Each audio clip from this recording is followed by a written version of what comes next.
제가 몇 년 전에 재미있는 기사를 하나 읽었습니다. 서울의 한 교향악단의 연주회가 한창 진행되고 있는 가운데 타악기 중에 하나인 팀파니 가죽이 찢어진 거예요. 사실 연주 중에 가죽이 찢어지는 일은 흔한 일이 아니라고 합니다. 너무 당황스러운 순간이 일어났지만 이 연주자가 굉장히 침착하게 대처를 했습니다. 그 찢어진 악기를 조용히 빼내고 나머지 남아있는 북으로 연주를 이어간 거예요. 얼마나 조용하고 빠르게 대처를 했던지 대다수 단원들이 그 사실조차 몰랐다고 합니다. 그리고 연주회도 잘 마무리되었어요. 사실 팀파니라는 악기는 잘 알려진 악기가 아닙니다. 음악을 즐겨 듣지 않으시는 분들은 바이올린이나 트럼펫 이런 악기는 알아도 이 팀파니가 무엇인지조차 모르는 경우도 있어요. 그리고 실제 연주에서도 지속적으로 이 악기가 나오는 악기가 아닙니다. 연주악보를 보면은 계속 쉼표가 있거든요. 그러나 그럼에도 불구하고 이 연주자가 진땀을 흘리면서 대처를 한 이유가 무엇일까요? 이 곡에는 팀파니가 반드시 필요했기 때문입니다. 팀파니가 제때 나와줘야 그 곡이 완성되기 때문이에요. 만약에 이 연주자가 어차피 나는 중요하지도 않은데 찢어져도 상관없어 이런 마음을 가지고 있었다면 그날의 연주는 망하는 거예요. 그리고 그럴 일은 없겠지만 팀파니 주자가 나는 왜 계속 쉬다가 어쩌다가 한 번씩 나오나 이런 불만을 가지고 계속 처음부터 북을 두드리고 있다면 그 곡은 엉망진창이 되는 것입니다. 저는 이 기사를 읽으면서 교회가 생각났어요. 마치 오케스트라가 다양한 악기로 구성되어 있지만 그 악기들이 조화롭게 어우러지면서 아름다운 음악을 연주하듯이 교회도 그런 거예요. 성령께서 우리 각 사람에게 다른 은사를 주시고 그 모든 은사를 사용하셔서 그리스도의 몸을 이루어 가시는 것입니다. 그래서 제가 새가족분들이 오시면 꼭 당부드리는 말씀이 있어요. 어떤 이유로 여러분이 우리 교회에 오셨든지 분명한 것은 하나님께서 우리 교회에 꼭 필요하기 때문에 여러분을 보내어 주신 것입니다.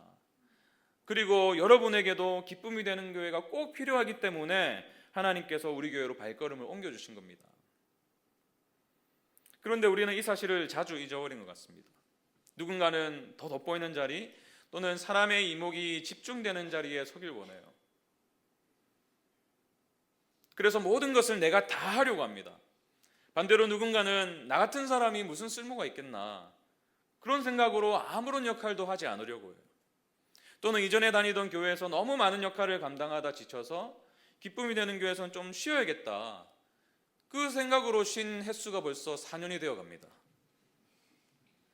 그러다 보면 기쁨이 되는 교회라는 그리스도의 몸은 건강을 잃게 되는 거예요. 그리고 결국 우리 각 사람이 교회가 누려야 될 그 기쁨을 잃게 되는 것입니다. 이런 면에서 은사를 이해하는 것은 너무나 중요합니다. 하나님이 우리에게 주신 은사란 도대체 무엇일까요? 그것은 누구에게 주신 것이고 또 무엇을 위해 주신 것입니까? 오늘 우리는 이 질문 앞에 서려고 합니다. 사도 바울은 바로 이 질문을 안고 본문을 기록했어요. 고린도 교회는 은사가 넘치도록 풍성한 교회였습니다. 그러나 그 은사에 대한 오해로 말미암아 급기야 은사로 성도들의 서열을 매기는 데까지 이르게 되었어요.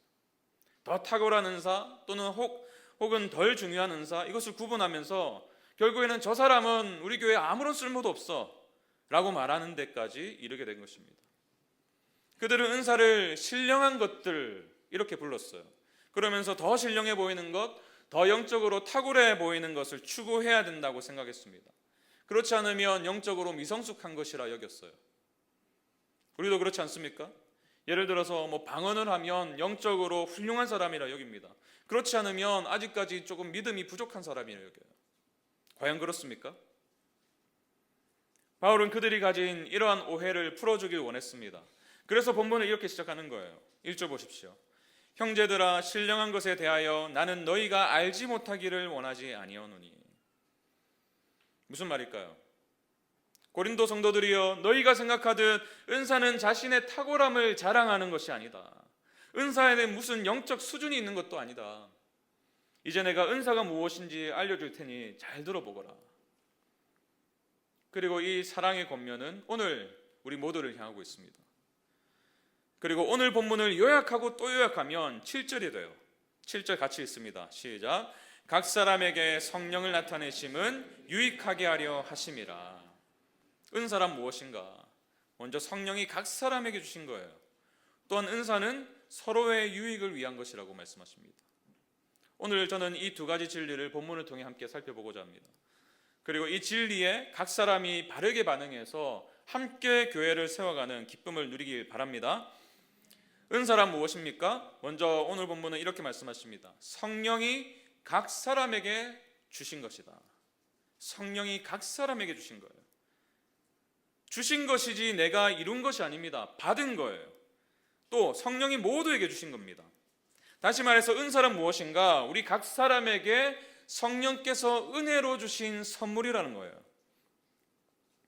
바울은 8절부터 10절까지 다양한 은사의 예를 언급하고 있습니다. 그리고 11절에서 이렇게 결론을 내요. 이 모든 일은 같은 한 성령이 행하사 그의 뜻대로 각 사람에게 나누어 주시는 것이니라. 은사가 뭐라고요? 성령의 뜻대로 각 사람에게 나누어 주시는 것. 여기서 이 은사라는 단어에 주목할 필요가 있습니다. 오늘 본문에 쓰인 은사라는 단어는 헬라어로 카리스마예요. 많이 들어보셨죠? 근데 이 단어가 은혜를 뜻하는 카리스라는 단어에서 파생된 단어예요. 무슨 말이에요? 은사란 무엇입니까? 성령께서 우리에게 주신 은혜의 선물이다. 그러므로 은사는 기본적으로 우리가 뭔가를 성취했기 때문에 주어지는 상장이나 무슨 상품 그런 것이 아니라는 거예요. 그리고 특정한 사람에게만 주시는 것도 아니라는 것입니다. 다시 11절을 보세요. 은사가 뭐라고 합니까? 그의 뜻대로 각 사람에게 나누어 주시는 것이니라. 그의 뜻대로예요. 성령께서 주권을 가지시고 각 사람에게 나누어 주시는 겁니다. 제가 다시 한번 강조드립니다. 은사는 은혜의 선물이에요. 우리가 쟁취하는 무언가가 아닙니다. 그러나 우리는 흔히 은사를 내가 받아내는 것 또는 신앙생활을 열심히 할 때 상으로 주시는 것 이렇게 오해하기 쉬워요. 사실 우리가 사는 시대 자체가 성취의 시대이기 때문에 은사도 내가 노력해서 얻어내야 되는 것으로 착각하기 쉽습니다. 무언가를 얻으려면 어떻게 해야 돼요? 남들보다 더 열심히 해야 되고 노력해야 되고 그리고 그렇게 얻은 것은 마땅히 받을 자격이 있었다. 이렇게 여기는 문화 속에 살아가기 때문에 그러니 무언가를 받는 것은 내가 노력한 결과이지 거저 받는 게 아니에요. 그런가 하면 요즘은 이 선물 자체도 받는 사람이 고르는 시대예요. 그렇지 않습니까? 사실 선물이란 게 뭐예요? 주는 사람이 받을 사람을 생각하면서 뭘 좋아할까, 이걸 좋아할까 이렇게 고르고 골라서 주는 것 아닙니까? 근데 요즘에 우리가 생각하는 선물은 뭐예요? 기왕이면 받는 사람 마음에 드는 것이야죠. 괜히 마음에 들지 않는 거 선물했다가 난처한 상황이 발생하잖아요. 그러니 선물이 이렇게 변질되었어요. 어느새 받는 사람이 원하는 것을 대신 구해다 주는 것. 아이들도 얼마나 약은지 모릅니다. 우리 아이들도요, 자기가 원하는 선물이 아니면 안 받아요. 생일이 지금 지나가지고 내년에 생일인데 벌써 몇 달이나 남았는데 벌써 선물을 막 고르고 있어요. 근데 여러분 문제는요, 우리가 하나님이 주신 은사마저도 이런 시선으로 볼 때가 있다는 거예요. 은사도 내가 골라야 돼요. 하나님 기왕 예수 믿는 거 남들 눈에 잘 띄는 은사 주셔야 됩니다. 그거 아니면 저 안 받습니다. 방언을 주시라고요. 방언을. 남들은 다 하는데 왜 저만 안 주십니까? 그게 아니면 이런 식이에요. 하나님 제가 얼마나 교회를 열심히 섬기는데요, 제가 원하는 은사 주셔야죠. 제가 30년 동안 주님 섬겼는데 남들보다 더 많은 은사 주셔야 되는 것 아닙니까? 근데 여러분 가만히 보면 이러한 생각 속에 자리 잡고 있는 전제가 있어요. 무엇일까요?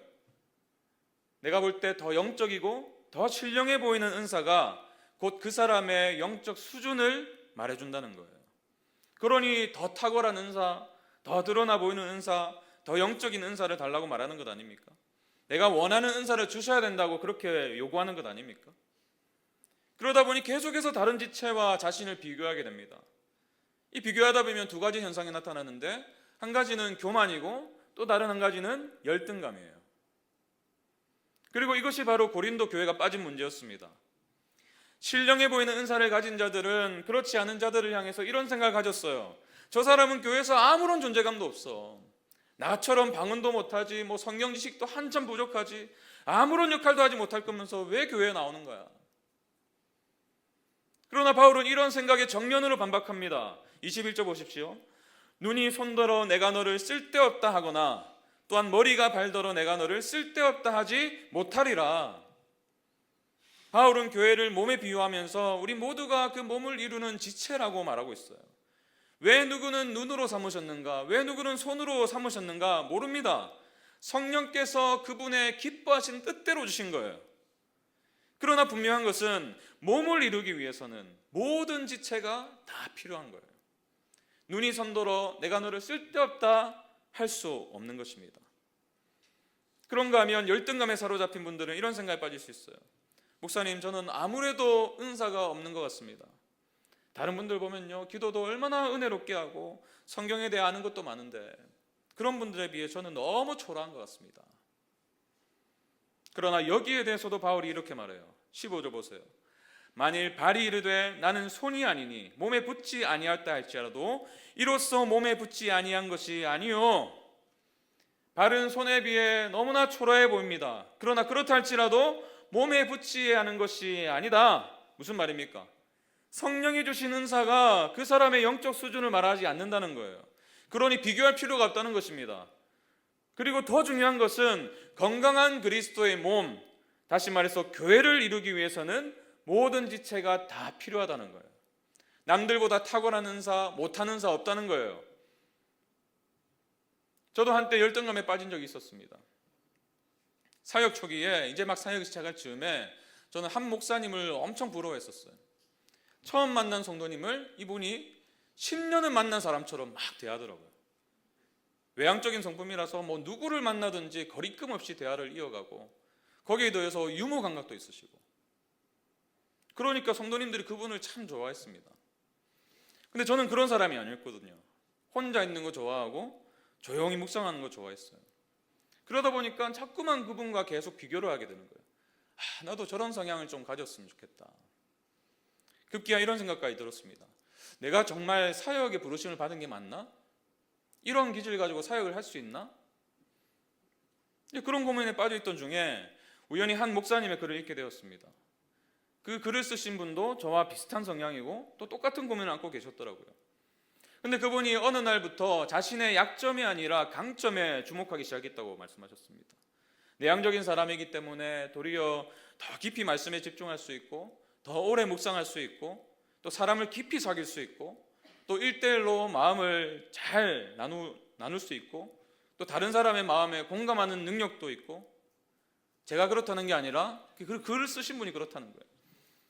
그렇게 자신에게 주어진 것을 발견하고 나서 그분이 더 이상 외향적인 성향을 지닌 사역자와 자신을 비교하지 않게 되었다는 거예요. 제가 이 글을 읽으면서 참 많이 위로가 되었습니다. 그 후로 저도 저 역시 내게 없는 것이 아니라 내게 주어진 것에 주목하기 시작했어요. 그리고 저에게 주신 그것이 바로 저에게 딱 맞는 은사라는 사실을 깨닫게 되었습니다. 그래서 본문이 이 말씀을 강조하는 거예요. 각 사람에게, 7절을 다시 보세요. 각 사람에게 성령을 나타내심은 유익하게 하려 하심이라. 각 사람이에요. 11절도 다시 보세요. 이 모든 일은 같은 한 성령이 행하사 그의 뜻대로 각 사람에게 나누어 주시는 것이니라. 각 사람에게. 기쁨이 되는 교회가 주님의 몸이라면 우리 한 사람 한 사람에게 성령께서 꼭 필요한 은사를 주셨다는 거예요. 은사 없는 그리스도인은 없습니다. 이제부터 이런 말씀하지 마세요. 목사님, 아무리 생각해도 저는 은사가 없습니다. 그 말은 뭐예요? 아직까지 예수님 안 믿는다는 거예요. 예수님을 믿는다면 반드시 성령께서 우리 안에 거하시고, 성령께서 거하시는 자라면 성령께서 은혜 가운데 은사를 주신다는 거예요. 그래서 3절은 이렇게 말씀합니다. 그러므로 내가 너희에게 알리노니 하나님의 영으로 말하는 자는 누구든지 예수를 저주할 자라 하지 아니하고 또 성령으로 아니하고는 누구든지 예수를 주시라 할 수 없느니라. 여러분, 예수님이 여러분의 인생의 주인 되십니까? 정말 믿으시죠? 정말 그렇다면 우리의 마음에 따라서 그렇게 시인할 수 없다는 거예요. 우리가 어떻게 그 고백을 할 수 있는가? 성령께서 내주하시기 때문이에요. 성령께서 거하신다면 반드시 은사를 주신다는 거예요. 여러분, 교향악단 다시 한번 생각해 보세요. 주목받지도 않고 이 악보의 심표 투성인 그 팀파니도 꼭 필요하기 때문에 존재하는 거예요. 그 악기가 빠지면 음악이 완성될 수가 없습니다. 하물며 우리를 택하시고 은혜 가운데 불러주신 하나님께서 어떻게 우리를 빈손으로 두시겠습니까? 내가 받은 은사가 다른 사람의 것보다 초라해 보일지라도 절대로 초라한 게 아니에요. 성령께서 자신이 기뻐하시는 뜻대로 여러분을 위해서 고르고 골라주신 거예요. 그러니 왜 나에게는 이런 은사만 주셨는가? 라고 묻기보다는 감사함으로 받으셔야 돼요. 주신 것이니 받는 거예요. 혹시 기쁨이 되는 교회로 부름받은 이후에 나는 이 교회에서 할 게 없다 여기면서 지내오신 분이 계십니까? 어쩌면 그런 분들은 오늘 본문 묵상하시면서 더 위축되는 마음이 들었는지도 몰라요. 8절부터 10절을 보시면요, 이런 말씀이 있거든요. 어떤 사람에게는 성령으로 말미암아 지혜의 말씀도 주시고 지식의 말씀도 주시고 또 병 고치는 은사도 주시고 예언함도 주시고 영들 분별함도 주시고 방언 말함도 주시고 방언들 통역함도 주시는데 나는 아무것도 안 주셨네? 근데 오해하지 마세요. 오늘 이 본문 8절에서 10절까지 나온 이 목록은요, 예시일 뿐입니다. 은사의 예시일 뿐이에요. 모두가 병 고치는 은사를 가질 수 없어요. 모두가 방언의 은사를 가질 수도 없습니다. 어쩌면 여러분에게 주신 은사가 이런 거일지도 몰라요. 어려움에 처한 지체의 소식을 들었을 때 긍휼의 마음이 생기는 것, 다락방 모임을 할 때 지체들의 상황에 깊이 공감해 주는 것, 성도들의 안타까운 소식을 듣고 같은 마음으로 눈물 흘리며 기도할 수 있는 것, 예배를 마치고 자리를 아무도 정돈하지 않는데 누가 시키지도 않았는데 내가 정돈하고 있는 것, 처음 온 분의 어색함을 먼저 알아차려서 한 발짝 먼저 다가갈 수 있는 것, 이 모든 게 성령께서 주신 은사라는 거예요. 우리가 특별한 것에만 관심을 두는 동안 이미 주신 평범하지만 꼭 필요한 은사를 놓치고 있는 건지도 모르겠습니다. 그것이 무엇이든 성령은 우리 각 사람에게 특별한 선물을 주셨어요. 그 선물을 부끄러워하지 않고 감사로 받아들일 때 비로소 그것을 통해서 하나님께서 일하시는 줄로 믿습니다. 그리스도의 몸에는 쓸모없는 지체란 없어요. 여러분에게 주신 그 은사가 바로 기쁨이 되는 교회에 꼭 필요한 것인 줄로 믿습니다. 그렇다면 은사란 무엇입니까? 두 번째로 오늘 본문은 이렇게 말씀하십니다. 서로의 유익을 위한 것이다. 서로의 유익을 위한 것이다. 7절을 다시 보세요. 각 사람에게 성령을 나타내심은 뭐하게 하려 하심이라? 유익하게 하려 하심이라. 왜 성령께서 각 사람에게 은사를 주셨습니까? 유익하게 하려 하심이라. 근데 여기서의 유익은 나 자신만의 유익이 아니라 공동의 유익이에요.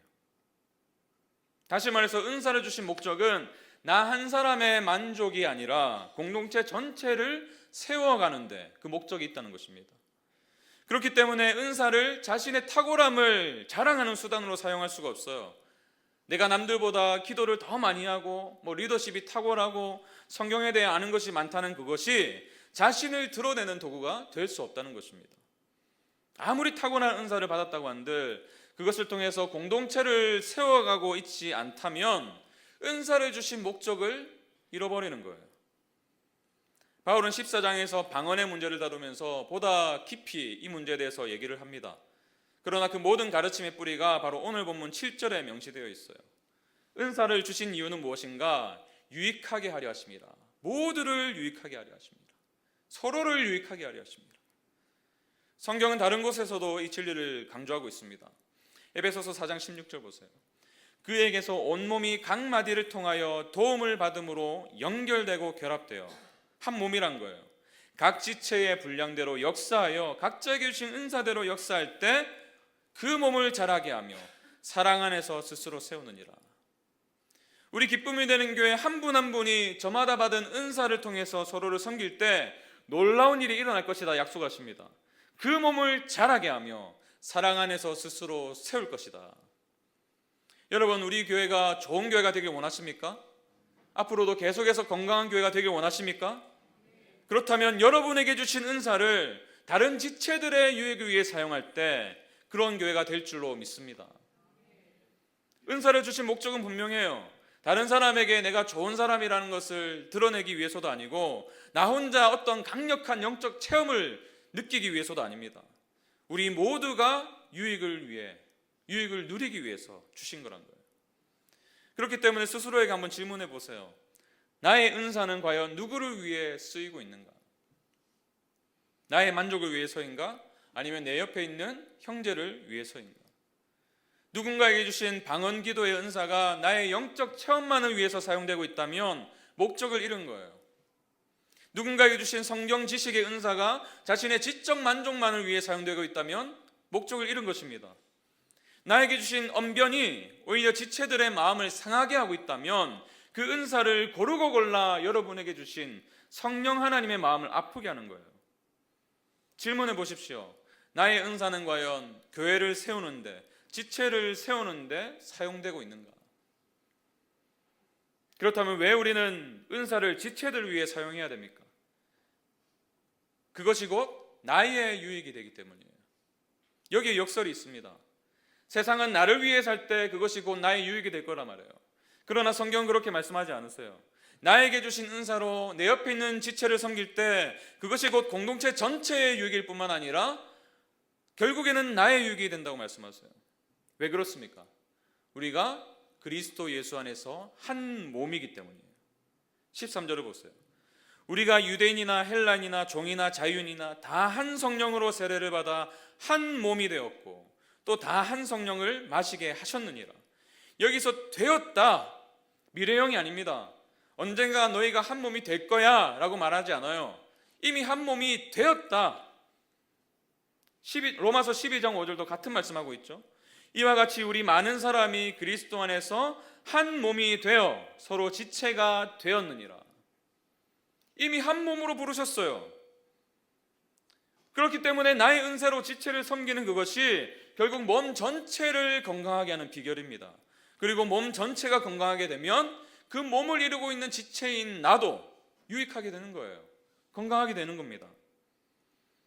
그래서 바울은 이렇게 말하죠. 25절입니다. 같이 읽어볼까요? 시작.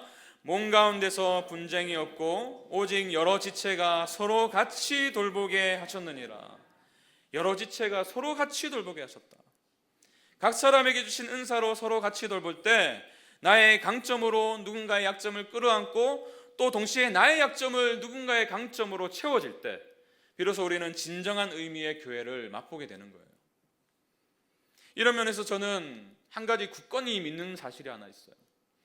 저에 의해서만 한 성도의 성장이 결정되지 않는다는 것입니다. 한 분 한 분의 그리스도를 닮아가는 그 성장이 오롯이 담임 목사에 의해서만 이루어지지 않는다는 것을 저는 믿어요. 담임 목사라는 직분도 성령께서 허락하신 은사 중에 하나입니다. 왜 목사를 주셨습니까? 에베소서 4장 12절의 말씀처럼 목사를 교회에 주신 이유는 성도를 온전케 해서 그들로 사역하게 하고 그로 인해서 그리스도의 몸을 온전히 세우기 위한 거예요.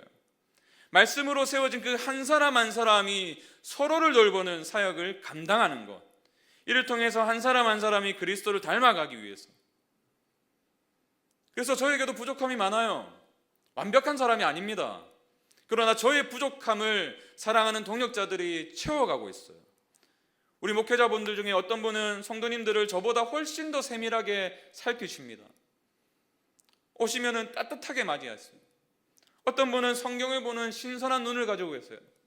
또 어떤 분은 성도들과 친밀하게 지내면서 마음을 만져주시는 분들도 계세요. 순장님들도 마찬가지예요. 모든 성도님들을 제가 매주 만나지 못한다는 그런 물리적 관계가 있기 때문에 그런 하나님께서 세우신 순장님들을 통해서 하나님은 오늘도 한 사람 한 사람을 돌보게 하시는 거예요. 모르긴 몰라도 제가 여러분을 위해서 기도하는 것보다 순장님들이 여러분을 위해서 훨씬 더 간절한 마음으로 기도하실 것입니다. 그리고 이러한 일은 비단 저 같은 목사들이나 순장님들만의 일이 아니에요. 우리 모두가 서로를 돌보게 하시려고 은사를 주셨다고 말씀하시는 거예요. 다락방 안에서 어떤 분이 경제적인 어려움을 겪고 있다면 나에게 주신 재정의 은사로 목적 헌금으로 그 어려움을 도울 수 있어요. 마음에 오랜 상처를 가진 분이 계시다면 위로와 공감의 말로 그분의 마음을 만질 수 있습니다. 자녀 문제로 밤잠을 이루지 못할 때 그분을 생각하면서 마음 다해서 기도할 수 있고, 갑작스럽게 입원했을 때 한 걸음에 달려가서 죽 한 죽 써가지고 퍼다드릴 수 있고, 또 오랜 기도 끝에 한 가정에 하나님의 귀한 은혜로 응답해 주셨을 때에 함께 기뻐할 수 있고, 여러분, 그럴 때 기쁨이 되는 교회는 오늘 본문 26절의 말씀이 몸소 경험하게 되는 거예요. 26절을 같이 읽습니다. 시작. 만일 한 지체가 고통을 받으면 모든 지체가 함께 고통을 받고, 한 지체가 영광을 얻으면 모든 지체가 함께 즐거워하느니라. 여러분, 이것이 그리스도의 몸이에요. 한 사람의 아픔이 모두의 아픔이 되고, 한 사람의 기쁨이 모두의 기쁨이 되는, 이것이 은사를 서로의 유익을 위해 사용할 때 나타나는 교회의 모습인 것입니다.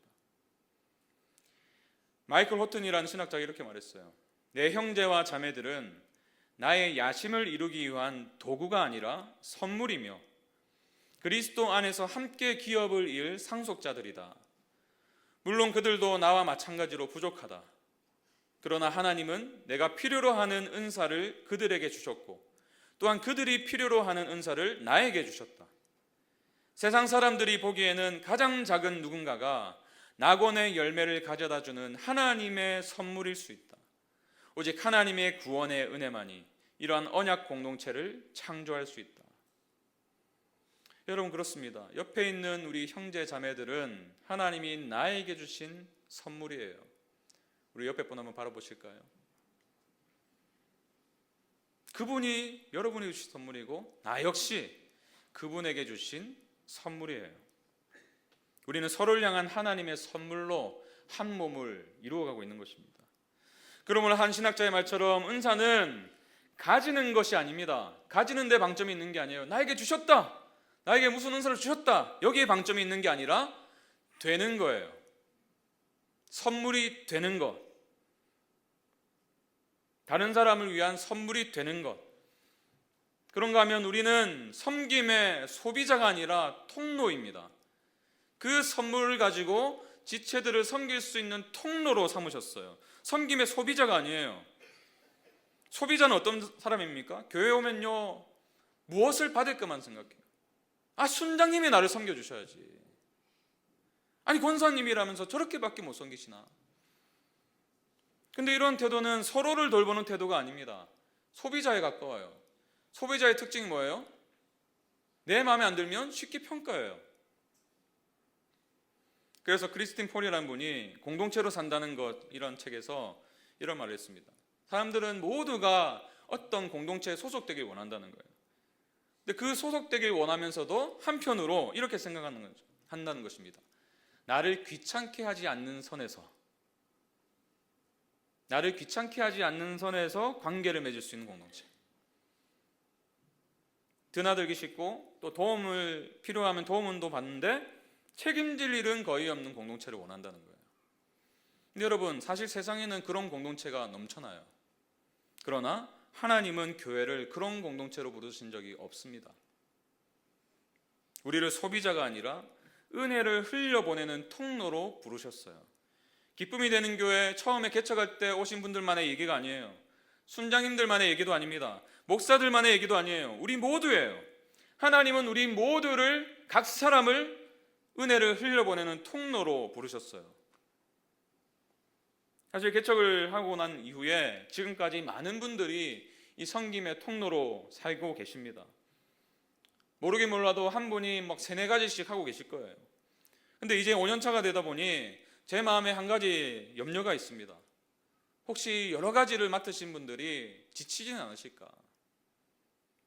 여러분, 우리 교회가 지금까지 안정적으로 세워질 수 있었던 것은 반드시 누군가의 섬김과 희생이 있었기 때문이에요. 가만히 있으면요, 모두가 가만히 있었다면 아무런 일도 일어나지 않았을 거예요. 하나님은 우리 각 사람에게 우리 교회에 필요한 은사를 주신 줄로 믿습니다. 그리고 그 은사로 서로를 돌보게 하셨어요. 내가 나에게 주신 그 은사를 사용하지 않는다면 누군가는 지금 고통을 받고 있습니다. 저는 이 사실을 몸소 경험했어요. 제가 군대 훈련소에서 목봉 체조를 한 적이 있습니다. 큰 통나무를 들고 하나 하면 여기로, 하나 하면 여기로 왔다 갔다 하는데요, 진짜 힘들거든요. 근데 너무 감사한 것은 같은 조에 편성된 우리 동기들이 저보다 다 키가 컸다는 거예요. 그러니까 제가 드는데요, 힘이 하나도 안 드는 거예요. 미안하니까 얼굴이라도 힘든 척 해야 되잖아요. 근데 제가 들어야 될 그 무게를 누가 들고 있습니까? 나머지 동료들이 다 들고 있는 거예요. 근데 이러한 일이 교회에도 일어날 수 있다는 것입니다. 내가 지금 변하다면 누군가는 고통스러울 수 있어요. 그리고 결국 우리는 한 몸을 이룬 지체들이기 때문에 그 고통은 돌고 돌아서 결국 나에게로 와요. 이런 면에서 케빈 드영의 말은 굉장히 의미심장합니다. 잘 들어보세요.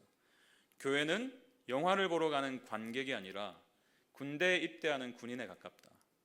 군인은 맡은 바 임무에 충실해야 한다.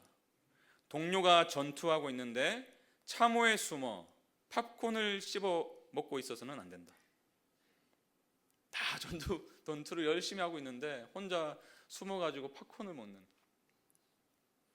여러분, 그래서 우리의 질문이 바뀌어야 돼요. 예배당에 들어서실 때 오늘 나는 무엇을 받아갈까? 이 마음보다는 오늘 나는 누구를 세워줄까?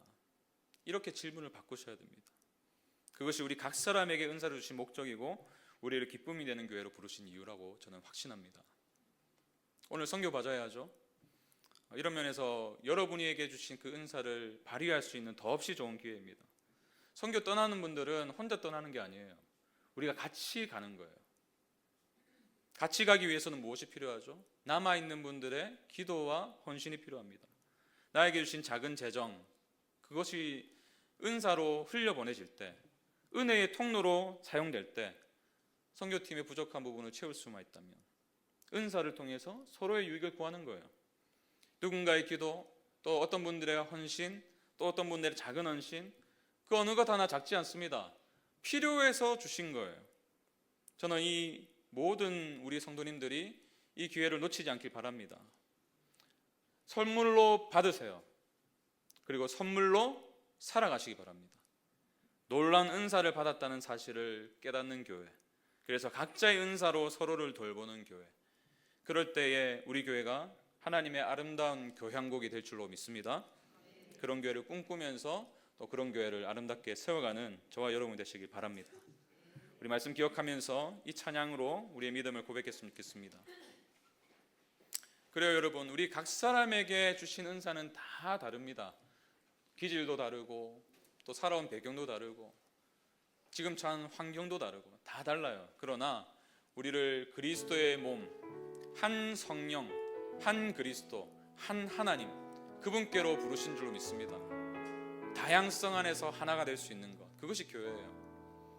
우리 이 믿음 가지고 우리 서로에 대한 마음을 품고 함께 고백했으면 좋겠습니다. 주 안에 우린 하나, 주 안에 우린 하나, 모습은 달라도 예수님 한 분만 바라네. 사랑과 선행으로 서로를 영변해 따스함으로 보듬어가니. 주님 우리 안에, 주님 우리 안에 함께 하시니 형제자매 기쁨과 슬픔 느끼네. 내 안에 있는 주님 모습 보내 그분 기뻐하시네.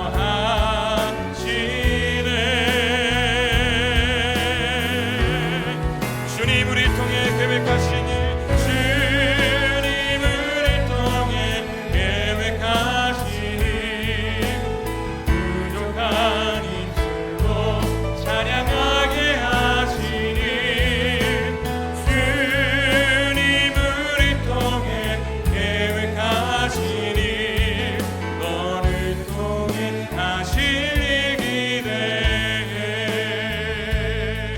다시 한번 더 고백합시다.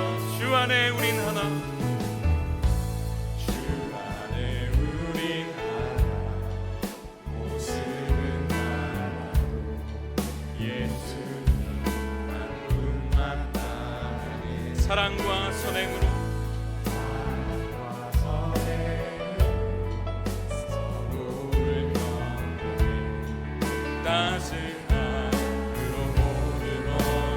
주님 우리 안에, 주님 우리 안에 함께 하시니 형제자매 기쁨과 슬픔 느끼네. 내 안에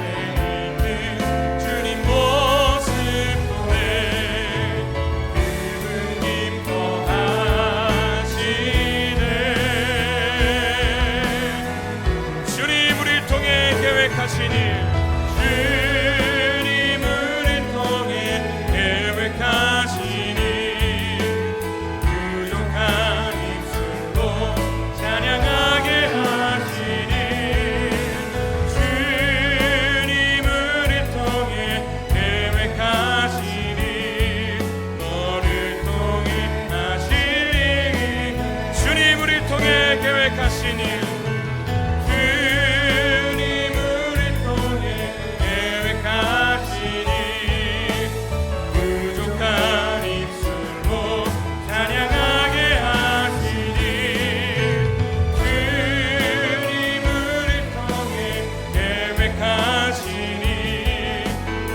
자리에서 다 같이 일어나셔서 주가 일하시네, 주가 일하시네, 주가 일하시네, 주께 아끼지 않는 자에게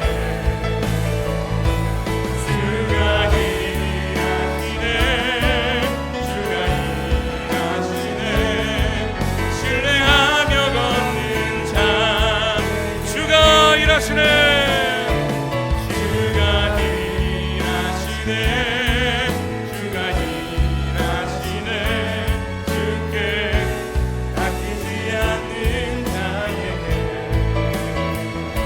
주가 일하시네, 주가 일하시네, 신뢰하며 걷는 자에게. 우리 이 시간 이렇게 기도하지 않으시겠습니까? 주님, 그렇습니다. 각 사람에게 은혜로 주신 것이 은사라면 주님, 제가 그 은사를 발견하게 되길 원합니다. 어떠한 것이라도 주신 것이니 감사로 받게 하시고 그 은사로 서로를 아름답게 세워가는 교회가 되게 하여 주시옵소서. 모든 성도가 지체로서 움직이는 교회가 되게 하여 주시옵소서. 그런 저의 삶이 되기를 간절히 소망합니다. 그 마음 가지고 주님께 기도로 나아가시겠습니다. 아버지 하나님, 그렇습니다. 우리 모든 성도들 한 분 한 분 각 사람에게 주신 것이 은사라면 하나님, 우리가 그 은사를 발견하기 원합니다. 그 은사를 발견하기 위해서 어떠한 사역의 현장이라도 하나님, 우리가 과감하게 발을 내딛고 하나님, 그것이 나에게 맞는 것인지 그런 것인지를 판단하여 하나님께 영광 돌리는 인생이 될 수 있도록 인도하여 주시옵소서. 하나님, 우리에게 주신 그 은사라는 것이 하나님 공동의 유익을 위한 것이라면, 나의 유익뿐만 아니라 모두의 유익을 위한 것이라면 내 자랑거리가 될 수 없고 하나님, 나의 어떠함을 드러내는 도구가 될 수 없음을 인정합니다. 하나님, 나에게 주신 그 은사를 통해서 내 옆에 힘들어하고 어려워하는 그 지체들을 바라보며 그 지체들의 손을 세워 하나님 함께 일어설 수 있는 능력이 될 수 있도록 도와주시고, 그런 방식으로 우리가 모두가 한 분 한 분이 그렇게 은사를 발휘할 때에 하나님, 우리 교회가 더욱더 건강한 교회가 될 줄로 믿사오니 하나님, 그 일에 우리 각 사람을 사용하여 주옵소서. 각 사람을 은혜 가운데 부르시고 하나님, 그리스도의 한 몸을 이루게 하셨사오니 그 몸된 지체로서 움직이게 하시고 하나님, 은사를 주신 것을 감사함으로 받게 하셔서 그 은사를 통해서 지체들의 죽어가는 영혼들을 살리며 하나님, 힘들어져 쓰러져 있는 지체들의 무릎을 일으키는 그런 놀라운 사역을 감당할 수 있는 우리 모두가 될 수 있도록 인도하여 주시옵소서. 주가 일하시네, 주가 일하시네, 주가 일하시네, 주께 아끼지 않는 자에게 주가 일하시네, 주가 일하시네, 주가 일하시네, 신뢰하며 걷는, 우리 다시 한 번 더 주가 일하시네, 주가 우리를 그렇게 은혜를 흘려보내는 통로가 될 수 있도록 인도하여 주시옵소서. 아끼지 않는 자에게 주가 일하시네, 주가 일하시네, 신뢰하며 걷는 자에게. 주님, 그렇습니다. 우리 각 사람을 사랑하셔서 은혜로 구원하시고 예수를 주라 부르게 하신 놀라운 은혜를 찬양합니다. 하나님, 그 고백을 가능하게 했던 것은 내가 잘나서가 아니라 성령께서 은혜 주신 이유 때문인 줄로 믿습니다. 우리 안에 계신 성령 하나님께서 우리를 구원해 주실 뿐만 아니라 우리에게 놀라운 은사를 선물로 주심에 또한 감사드립니다. 어떤 은사든지, 드러나는 은사든지 그렇지 않은 은사든지 하나님 앞에서는 모두가 귀한 것이라 말씀하셨사오니 나에게 주신 그 은사 평범해 보일지라도 그것을 통해서 지체를 세우는데 사용되게 하여 주시옵소서. 그래서 우리 기쁨이 되는 교회가 날이 가면 갈수록 하나님 건강한 교회가 될 수 있도록 도와주시고, 사랑으로 소문나는 교회가 될 수 있도록 도와주시고, 지체들이 정말 하나가 되어서 한 몸을 이룬 교회라고 하나님 그런 교회가 될 수 있도록 인도해 주셔서 하나님께 영광 돌리는 교회 되게 하여 주시옵소서. 지금도 눈물 속에서 고통 중에 신음하고 있는 지체들이 있습니다. 하나님 그들의 지체를 외면하지 말아주시고, 또한 우리를 통해서 그분들의 연약한 무릎을 세울 수 있도록 허락하여 주시옵소서. 이제는 우리 주 예수 그리스도의 은혜와 하나님의 사랑과 성령 하나님의 교통하심이, 성령께서 고르고 골라주신 그 은사를 통하여 기쁨으로 지체를 돌아보길 간절히 원하는 기쁨이 되는 교회 모든 성도들의 삶마다 이제부터 영원까지 함께 하시기를 간절히 축원하옵나이다. 아멘.